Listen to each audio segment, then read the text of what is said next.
नमस्कार। आज हम बात करने वाले हैं डॉक्टर जोसेफ मर्फी की एक बहुत ही पावरफुल किताब बिलीव इन योरसेल्फ के बारे में।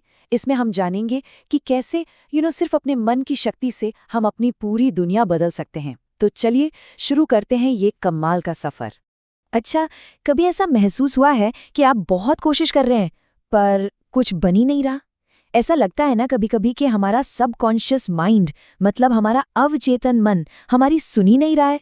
अगर आपके साथ भी ऐसा होता है तो आप बिल्कुल सही जगह पर हैं। तो सबसे पहली और सबसे ज़रूरी चीज़ क्या है? वो है डिसिप्लिन्ड इमेजिनेशन, यानी अनुशासित कल्पना। अब देखिए, ये सिर्फ दिन में सपने देखने जैसा नहीं है। नहीं, ये तो एक ऐसी ज़बरदस्त ताकत है जो आपकी हकीकत को, आपकी रियलिटी को बना सकती है। जरा सोचिए, जितने भी बड़े बड़े वैज्ञानिक, कलाकार और आविष्कारक हुए हैं, उन सब ने इसी शक्ति का इस्तेमाल किया है। जब पूरी दुनिया कहती थी अरे ये तो हो ही नहीं सकता, तब उनकी कल्पना, उनका इमेजिनेशन कहता था ये तो हो चुका है। ये हमारे दिमाग की, आप कह सकते हैं, सबसे बेसिक लेकिन सबसे पावरफुल क्षमता है। चलिए इस बात को एक कहानी से समझते हैं। एक बहुत ही सफल बिजनेसमैन की कहानी है ये। उन्होंने एक छोटी सी दुकान से शुरुआत की थी और सिर्फ इसी सिद्धांत का इस्तेमाल करके उन्होंने उसे एक नेशनल कॉरपोरेशन में बदल दिया। कमाल है ना? तो उन्होंने किया क्या? उन्होंने बस अपने दिमाग में लगातार एक बहुत बड़ी कंपनी की तस्वीर बनाए रखी। वो ऐसे जीते थे जैसे वो सपना सच हो चुका हो। और फिर क्या था? लॉ ऑफ अट्रैक्शन ने अपना काम किया।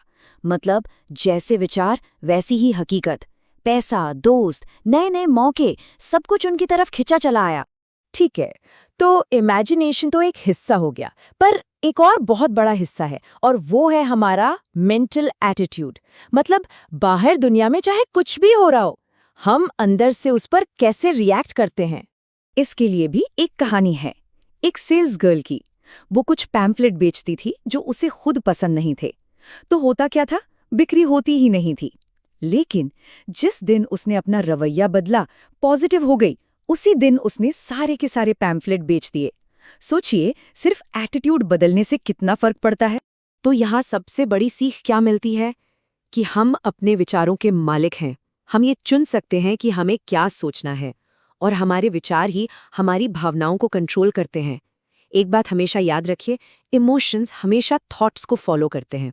अगर आप बुरा सोचेंगे तो आपको बुरा ही महसूस होगा, और अगर आप अच्छा सोचेंगे तो अच्छा महसूस होगा। Simple as that. और यही चीज़ पढ़ाई लिखाई पर भी लागू होती है। एक स्टूडेंट था जिसके ग्रेड्स बहुत ही खराब आते थे, पर उसने हार नहीं मानी। उसने अपनी पढ़ाई को देखने का नजरिया ही बदल दिया। वो ये मानने लगा कि उसकी मेमोरी एकदम परफेक्ट है और उसके अंदर सीखने की कोई सीमा ही नहीं है। और नतीजा, उसका पूरा एकेडमिक परफॉर्मेंस ही बदल गया। जबरदस्त है ना? तो अब सवाल ये उठता है कि ठीक है, विचार बदल लिए, कल्पना कर ली, पर इन चीजों को अपने सबकॉन्शियस माइंड में डालें कैसे ताकि वो सच हो जाएं? चलिए अब इसका तरीका देखते हैं। इसे एक एनालॉजी से समझिए। हमारा जो कॉन्शियस माइंड है, चेतन मन, वो एक मोटर की तरह है जो चुनता है, सोचता है, एनालाइज करता है। और हमारा सबकॉन्शियस माइंड, वो है इंजन जिसमें असली पावर है। तो बस आपको मोटर से इंजन को स्टार्ट करना है और फिर इंजन अपनी पूरी ताकत से काम करने लगेगा। प्रोसेस बहुत सिंपल है, लेकिन यकीन मानिए बहुत ही पावरफुल है। Step 1, relax. अपने मन को एकदम शांत कर लीजिए, कोई जोर जबरदस्ती नहीं। Step 2, imagine the reality. मतलब जो आप चाहते हैं उसकी सच्चाई को महसूस कीजिए। सिर्फ देखिए मत, फील कीजिए जैसे कि वो काम तो पहले ही हो चुका है। एकदम परफेक्ट एग्जाम्पल देता हूँ। जब लेखक को अपना घर बेचना था तो उन्होंने सिर्फ ये नहीं सोचा कि घर बिक जाए। नहीं, उन्होंने कल्पना की कि उन्होंने फॉर सेल वाला बोर्ड निकाला और उससे गैराज में फेंक दिया। और फिर उस काम के पूरा होने की जो सेटिस्फैक्शन होती है ना, उससे महसूस किया। और हुआ क्या? अगले ही दिन एक खरीदार आया और बोला, अपना बोर्ड उतार दीजिए, हम ये घर खरीद रहे हैं। देखा आपने? अंदर जो एक्शन लिया गया उसने बाहर की रियलिटी बना दी। ये इस टेक्निक की पावर को दिखाता है। जो मन में बनता है वही असल जिंदगी में मिलता है। तो सबसे जरूरी बात क्या है? यही कि हम सब जीतने के लिए, सफल होने के लिए पैदा हुए हैं। इसकी शुरुआत बस इस बात को मानने से होती है कि हमारे अंदर एक इनफिनिट पावर है, एक ऐसी शक्ति जो हमें हमेशा आगे बढ़ा सकती है। बस हमें उस पर भरोसा करना है।